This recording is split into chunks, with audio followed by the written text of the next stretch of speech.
Hello les amis, nouvelle semaine, nouveau podcast d'Etoline.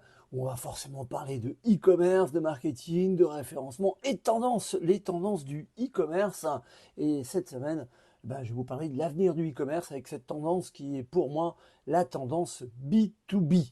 En effet, dans ce monde du e-commerce qui a connu une croissance fulgurante au cours des dernières décennies, voire au cours des dernières années, vu qu'on nous parle souvent de la révolution Covid, finalement, oui, ça n'a pas tellement révolutionné tant que ça nos habitudes de consommation, vu qu'on était déjà accro au e-commerce au préalable.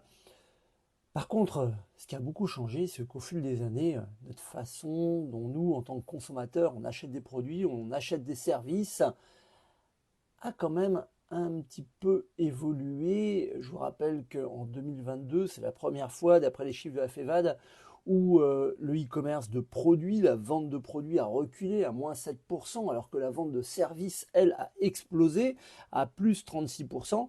Donc ça veut dire que nos habitudes de consommation, elles évoluent.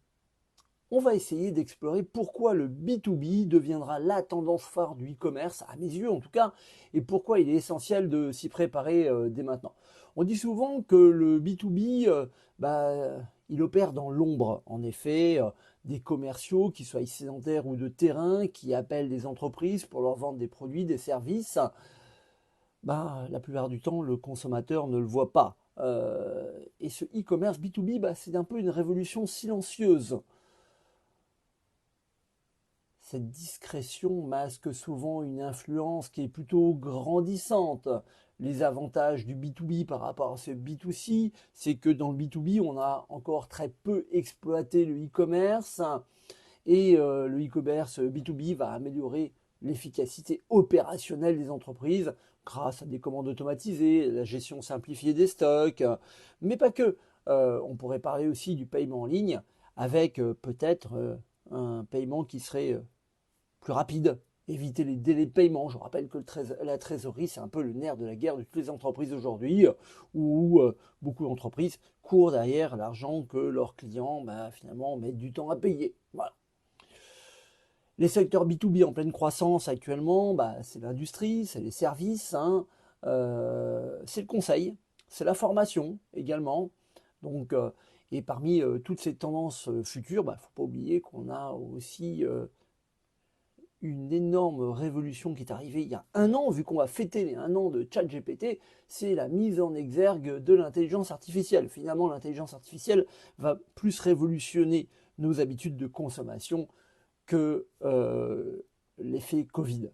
L'IA jouera un rôle crucial dans la personnalisation des offres pour les entreprises, et d'autant plus pour les entreprises B2B à terme, étant donné que ça va nous permettre à trouver les produits, les services dont elles ont besoin plus rapidement et de manière plus efficacement.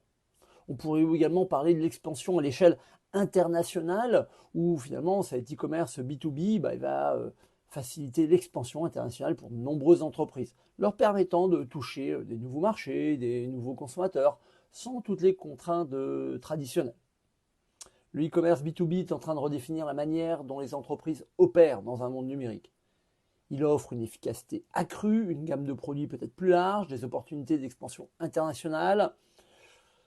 Pour rester compétitif, toutes ces entreprises doivent se préparer à cette tendance incontournable, où finalement l'IA, l'e-commerce B2B sont peut-être des tendances incontournables des années à venir. Il va falloir explorer ces avantages, ces impacts pour les entreprises. Et puis se préparer à cette révolution du commerce en ligne, où on a tout misé sur le consommateur final, sur le B2C, et qu'au final, les sources d'expansion sont peut-être le B2B.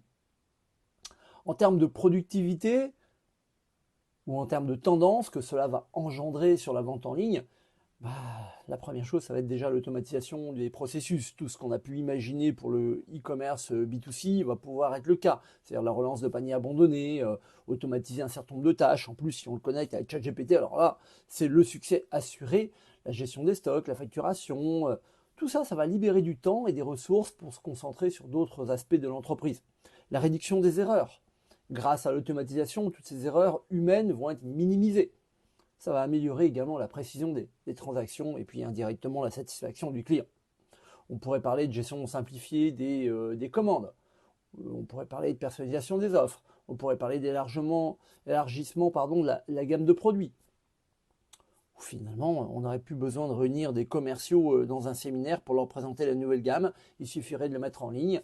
Et puis, à l'aide d'une réunion Zoom, Google Meet, Skype, on pourrait finalement prévenir tout le monde.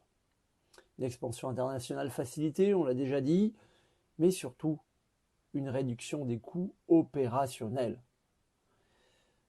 Réduction des coûts opérationnels, ça passe par réduction des frais de transport, des frais d'hébergement, finalement peut-être avec des tournées qui seraient un peu plus optimisées, puis une adaptation à toutes ces nouvelles tendances. On pourrait même envisager un programme de fidélité pour les professionnels sur Internet, un peu comme le programme Prime qu'Amazon a mis en place pour les particuliers. Je vous rappelle qu'Amazon a déjà au sein de ses offres Amazon Business Prime. Tiens, une offre Prime destinée aux professionnels.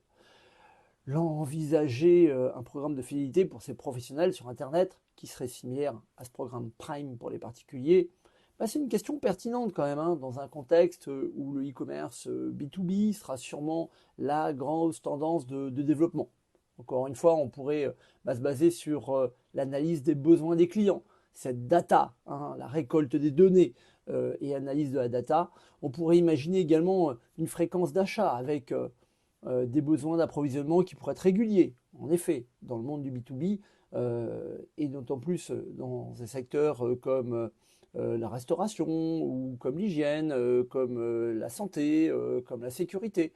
On a des fréquences d'achat qui finalement sont facilement prévisibles. La concurrence également.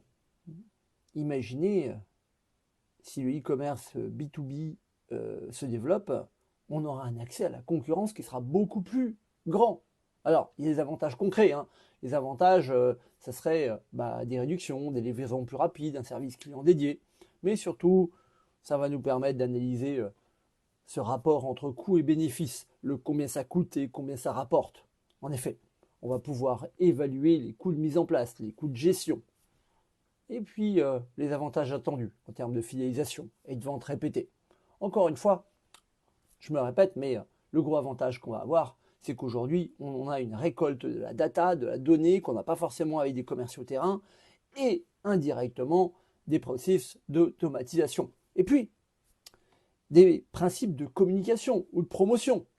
On va pouvoir promouvoir efficacement ses produits, son programme de fidélité auprès de sa clientèle professionnelle à l'aide de newsletters, à l'aide de bannières. Voilà. Bon, en fin de compte, la décision d'envisager un programme de fidélité pour les professionnels, il dépendra beaucoup de la nature de votre entreprise et de vos clients, bien sûr, de vos clients cibles, et puis de vos objectifs commerciaux, sans aucun doute également. Donc, si tous ces éléments s'alignent favorablement, on pourra se dire que l'étape d'après du e-commerce B2B, ça pourrait être le programme de fidélité, qui pourrait être en effet un atout précieux pour renforcer les relations avec les clients professionnels sur Internet.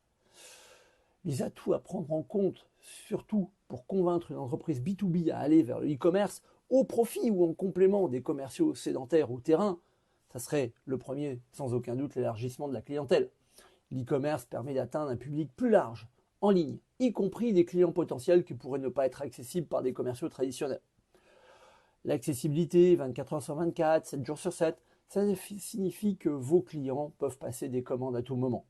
Ce qui peut augmenter les ventes, surtout si des clients internationaux sont impliqués dans des fuseaux horaires différents. Mais surtout, je vous rappelle que la plupart de vos clients courent derrière le temps. Et indirectement, quand on court derrière le temps, on n'a pas le temps de recevoir le commercial. Celui qui, lui, prend du temps parce qu'il aime le dialogue. Il vous présente les échantillons. Encore une fois, automatisation des processus, réduction des coûts, personnalisation des offres, évolutivité également, car on peut s'adapter rapidement à la croissance de l'entreprise, analyse de la data, support client en ligne, peut-être vis-à-vis d'un chatbot, ou alors un service de répondre aux questions en live aux clients qui seraient dans un magasin directement à partir des réseaux sociaux. Réduction des barrières géographiques. Les entreprises peuvent toucher des clients dans d'autres régions, dans d'autres pays, sans avoir à établir une présence physique dans ces zones. Une possibilité d'expansion qui est nettement plus rapide. Et puis surtout une complémentarité avec les commerciaux. Le e-commerce B2B peut être complémentaire aux commerciaux sur le terrain, en les aidant à préqualifier des prospects, à soutenir les ventes, à renforcer les relations avec les clients existants. Et bien sûr, depuis quelques minutes on en parle, une adaptation aux nouvelles tendances. En mettant en avant tous ces avantages, une entreprise B2B peut être convaincue que le e-commerce, en complément de ses commerciaux sédentaires ou sur le terrain, peut améliorer sa compétitivité ou sa croissance. Vous comprenez qu'aujourd'hui, je suis persuadé que l'avenir du e-commerce va passer par une tendance B2B. Et vous, qu'est-ce que vous en pensez? Comme d'habitude, on se retrouve sur toutes les bonnes plateformes de podcast. On se retrouve également sur YouTube, sur notre site internet, sur les réseaux sociaux. Et j'attends vos commentaires. Parce que si moi ça m'interpelle, vous, ça doit aussi vous interpeller. Allez, je vous dis à très très bientôt. Ciao ciao.